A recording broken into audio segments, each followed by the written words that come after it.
কলকাতার কাছাকাছি একদিনের জন্য উইকেন্ড ট্যুর করতে চান?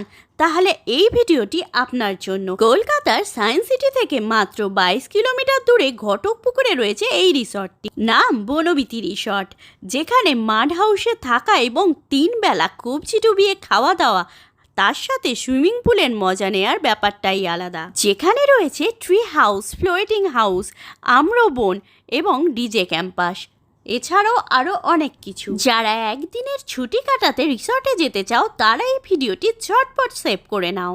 বিবাহিত হোক কিংবা অবিবাহিত কাপল কিংবা বন্ধুবান্ধব প্রিয়জন, সবার সাথে একটা দিন হই হই করে কাটিয়ে আসতে পারো এই রিসর্টে, তাও আবার শহরের খুবই কাছে, গ্রাম্য পরিবেশে। এত সুন্দর রিসর্টটি এক রাতের জন্য খরচ পড়েছিল মাত্র 1900 টাকা প্লাস ট্যাক্স। ভিডিওটি বিশদে জানার জন্য ডেসক্রিপশন বক্সে লিংক দিয়ে দিলাম। ভিডিওটি ভালো লাগলে সাবস্ক্রাইব করতে ভুলো না।